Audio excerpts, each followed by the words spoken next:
Just to say at the start, the benefits to councils for helping, to become involved in the pollinator plan, there are actually benefits for councils.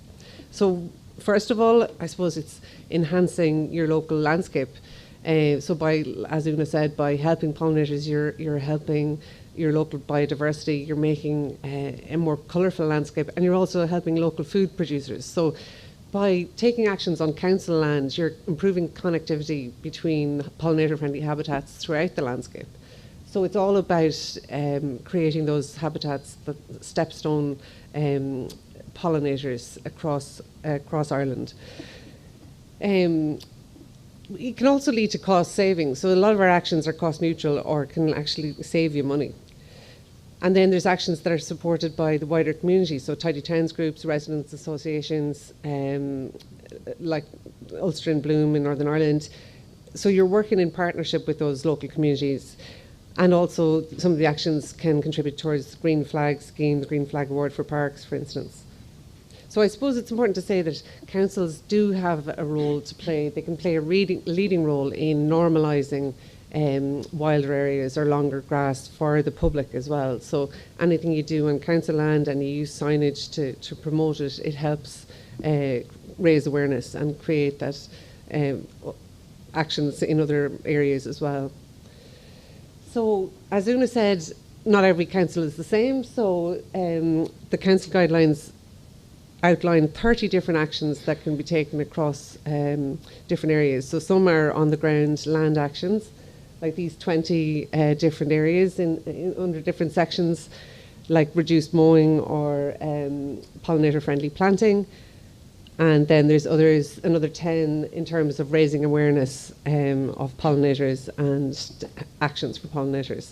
So I suppose it's important to say not all of them will suit you. It's about selecting the ones that suit your area most. So the first action is to identify and protect existing areas that are good for pollinators. So, for instance, in Roscommon, you have areas like Staines Island or the Shannon Callows. Like these are naturally, semi-natural habitats that are really good for wildflowers. So they're important to provide food for bees and other pollinators. So it's important to have those areas mapped and audited. Councils can support that, and obviously if those areas are in council land specifically. So it's about protecting what you already have, this section. And then there's smaller areas, so they may not be, natural heritage areas or areas that are protected, but they're just these small areas that are often overlooked. So flowering hedgerows, they're so important. We can't overestimate how important flowering hedgerows are by providing both shelter and food for our bees right through the season. And then, as Una said, stone walls are important for the cavity nesting solitary bees, and areas like this of exposed earth, really important for mining solitary bees. So again, it's about recognising those. Naturally, I had an area like this in my garden, and naturally, years ago, I would have been constantly trying to fill it in, and when is the grass going to start growing in it? But then you realise that it is actually being used, so mining solitary bees are using it. So it's about looking at any area of land and saying, can we manage this slightly differently to make it more pollinator friendly? And it is about seeing it differently. I suppose it's important to say as well that it's important not to replace something that's good with something that's not so good. So, sometimes we do hear from tidy towns groups that say we removed this, huge area of bramble and we've put in a wildflower meadow. That's actually not something we'd recommend. The bramble itself or areas of ivy are really, really good for bees later in the season in autumn. So, you just have to kind of assess what you have before we start. So that's why it's our first action.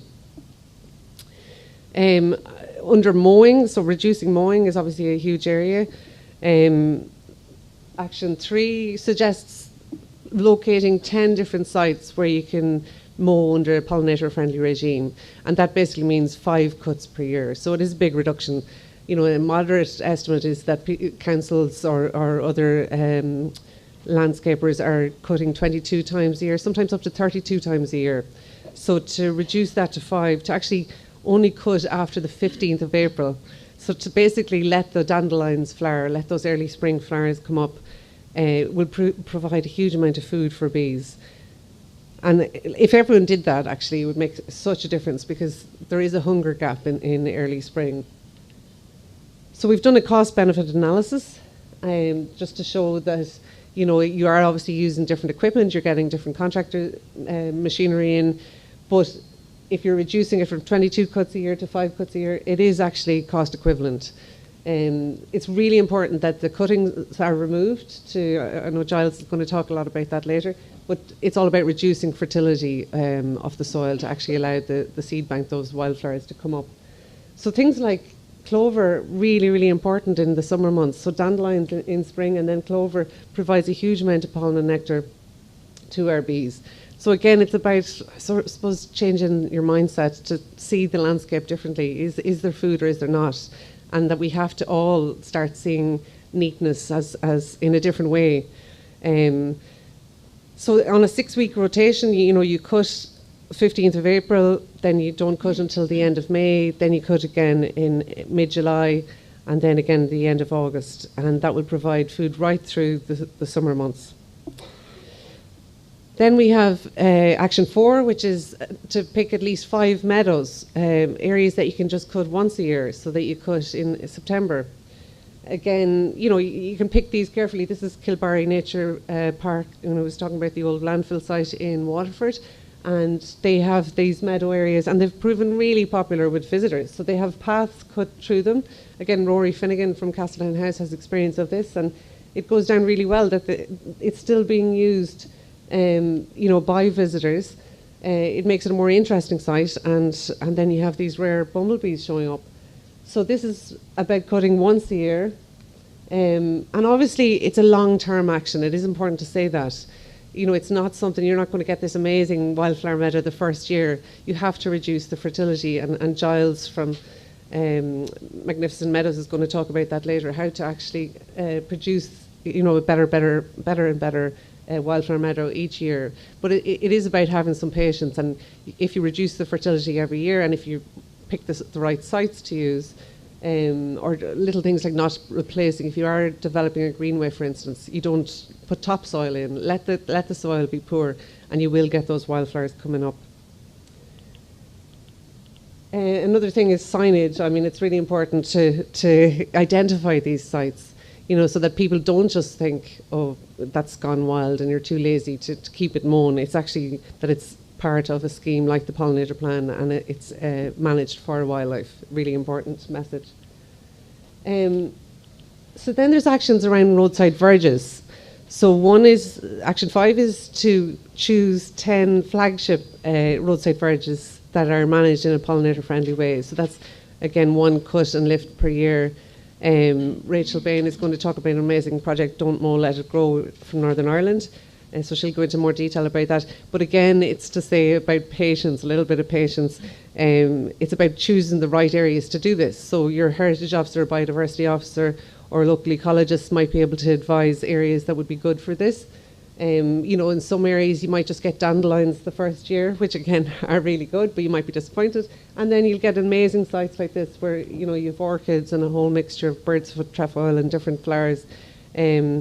And then an alternative action is to introduce a layered mowing approach, so that you just mow a strip, like 1 metre strip along the edge of the road or the footpath, and you still have your flowers behind to provide food. So that's a really good option. I mean, you could also see it in roundabouts sometimes. If the roundabout is mown in a pollinator friendly way, and you just have a 1 metre strip around the edge, it just identifies that this isn't just wild. It'll prevent complaints from the public. It shows that there is some management there, and there's safety for walkers, but you still have this food and areas for nesting bumblebees behind. So this is just a nice diagram or photograph of someone's garden, and it shows that this is an area that's cut regularly. This is on a 6-week rotation from mid-April, and this is cut once a year, this meadow in the background. So it's really important to start seeing it. Like, this is like a green desert for bees and pollinators. Basically, what we've gotten used to in our heads as looking neat, like short, tightly mown grass, provides absolutely no food for wildlife. Whereas this area of clover, has lots of food, and that this area of longer grass that's cut once a year also provides shelter. It's a safe place for them to nest. So this is my road where I live in Kildare, and I don't know if it's the stud farms or there is definitely a growing tendency towards neatness and to cutting the verge outside your hedge. So not only are our lawns now these barren deserts for bees, also the roadside verges, which for so long, for the last century, have been a wildlife refuge, have now become also, very managed, over-managed. So it is amazing if you leave these areas. Obviously, we would love more and more landscape to be left wild, but even the roadside verges, that would do a huge amount to actually bring that food back into the landscape for our pollinators. Even in very small areas, you do see this sort of thing, so the use of pesticides to actually manage these areas where this is possible alternatively, so areas of knapweed and clover in these small verges. So again, just to show you some more photographs, this is Una's garden. It's as simple as that. It's no food and food where there's clover. So some areas of these verges or meadows, you might be disappointed if you only get clover, but again, it's long term. If you remove the cuttings, you will decrease the fertility of the soil and get more and more wildflowers, so that you'll get something more like this. This is the front of the data centre. And don't forget, don't be disappointed by the dandelions. I mean, by cutting on the 15th of April, you're going to cut before they go to seed as well. This is the Greenway in Waterford, so they did a lot of planting and pollinator-friendly flowers. This is an amazing site, one of Rachel's sites, Don't Mow and Let It Grow, and it shows the potential. So obviously on one site you might get dandelions, but if you choose the right site you might get something like this. Absolutely amazing. And then things like knapweed are amazing for bees. So then just to talk about pollinator-friendly planting. So, people often contact us, and that's why we did the how-to guide on creating wildflower meadows. People want something like this. So these are associated, flowers associated with annual crops. But it's just important to realise that this was never natural. This is not something that we ever had in Ireland. So these flowers would have been associated with crops, but only sparsely through a crop or along the edges. We would never have had them in these massive clusters. So this natural regeneration, which we would tend to recommend more, is just as good for bees. We might not, it might not be as showy and dramatic, but it provides an awful lot of pollen and nectar, and that's what's important. So, and it's also easier to achieve the natural meadow that we would have had in this country. So they're just as happy with that natural regeneration. It can also be quite costly. Again, Giles will talk in detail about creating these meadows, but to actually buy in seed in some parts of the country, we wouldn't recommend it. So it depends on where you are. If you already have great semi-natural habitats, we wouldn't really recommend going in and doing a lot of work to try and create what is in ways an artificial meadow situation. Then Action 8 refers to planting a native flowering hedgerows. So this is really important and really, again, one of the most important ways of helping bees and so many other types of wildlife. So we do have a lot of hedgerow in this country, and I think people have that understanding that we have lots of hedges, so that's good for wildlife, but not necessarily. So these tightly clipped hedges, the sort of box cut that you see all over the country, that's not providing any food for bees, and it's not great for other wildlife either. It's over-managed.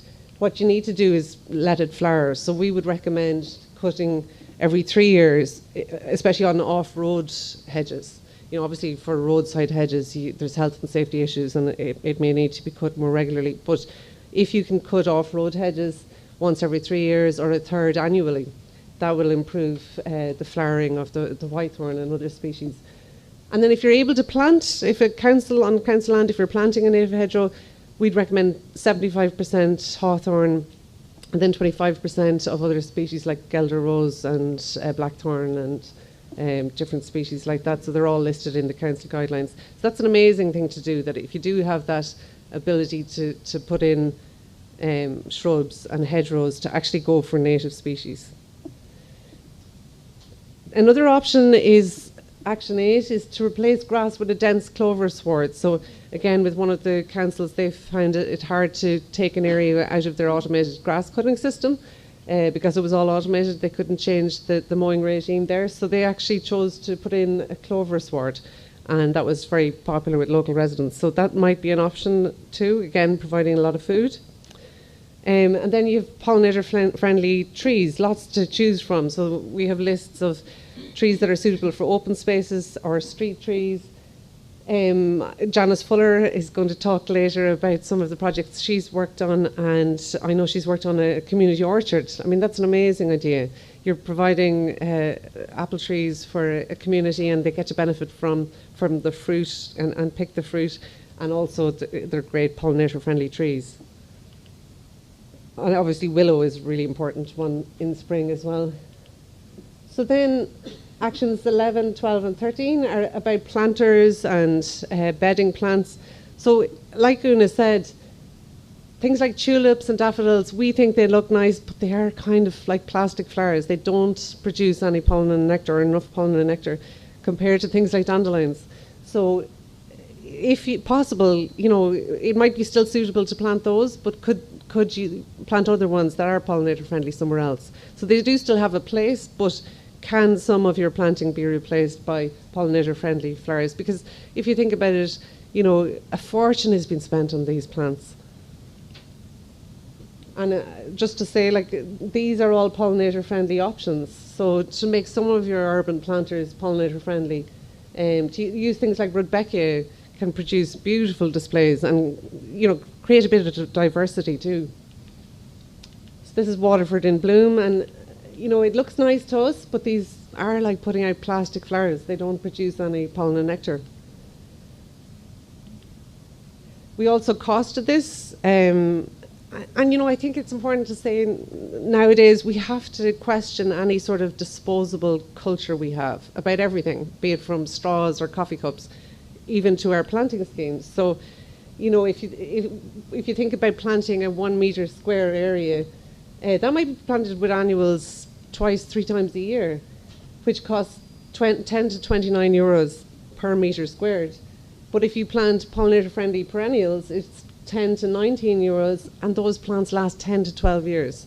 So it's about, you know, looking at our lists of pollinator-friendly plants and saying, are there perennials that we can put in here, and with some maintenance, they will last a decade, instead of replacing them every few months.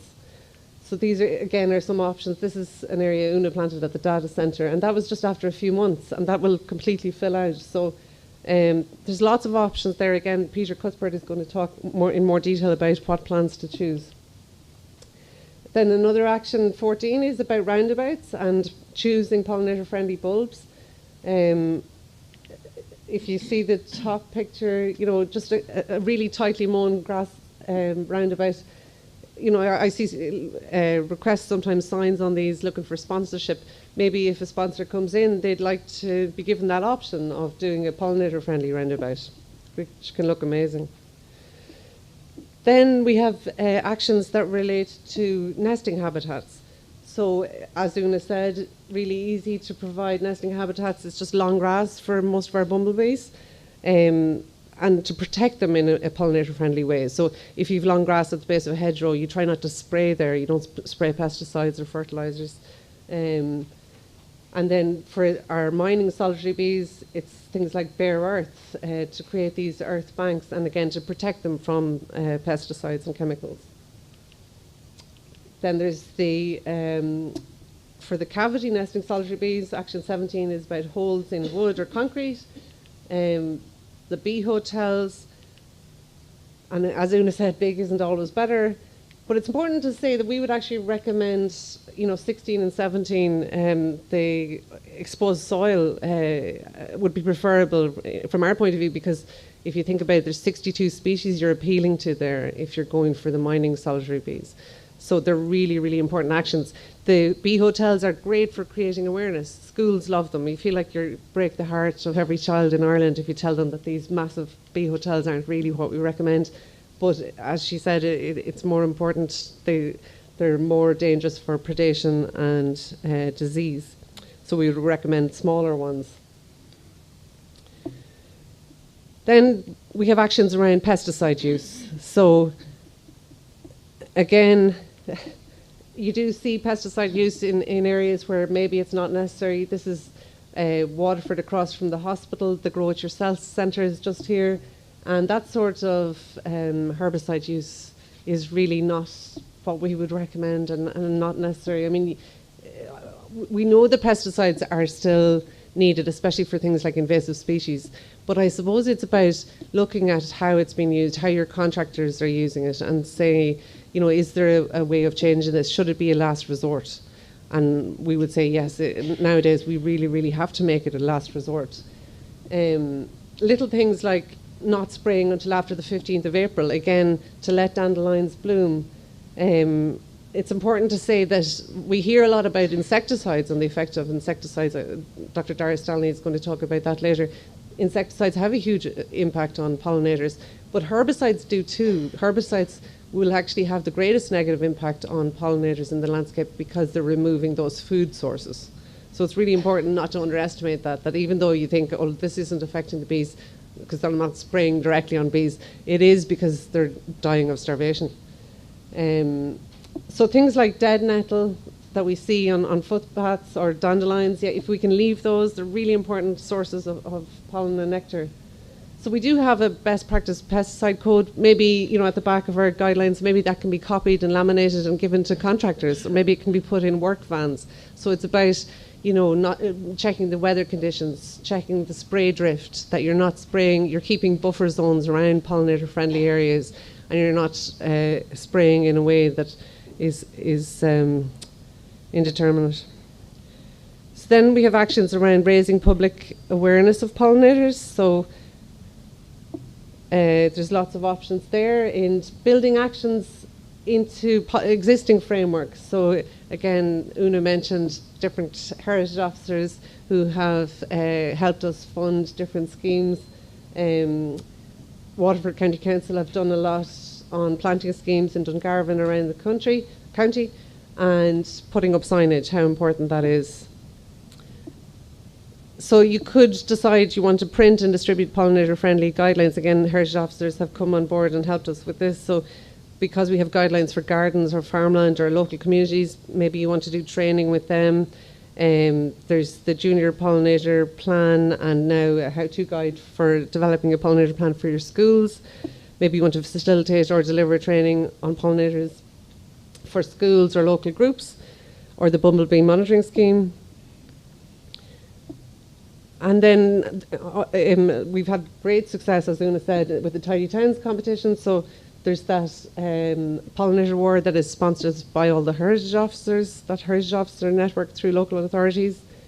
Then things like Creative Ireland have been used. Kildare County Council and Wicklow County Council have supported an animation about the pollinator plan, which they'll show us later. And then tracking progress and recognition for efforts. As Una said, it's really important that we want you to get recognition for your efforts, and we also want to track progress of the plan. So Actions for Pollinators is our mapping system, and we would really encourage everyone, each council, to actually log their actions. It's very straightforward to use, and we do have a question and answer clinic later on if anyone needs help. And then Action 30, maybe some of your staff would like to become involved in the Bumblebee Monitoring Scheme. It is actually, as well as, you know, all the training and support being provided, is actually a fun, sociable thing too. This is a Field Recorders event from last year on the Mullet Peninsula. So there's over 100 recorders, and they meet up for these events. So as Una said, it's a call to action. I suppose it's about everyone doing a small amount. It's not about any one group taking responsibility for everything, but if everyone was able to do a small amount for pollinators on their land, we could make a huge difference.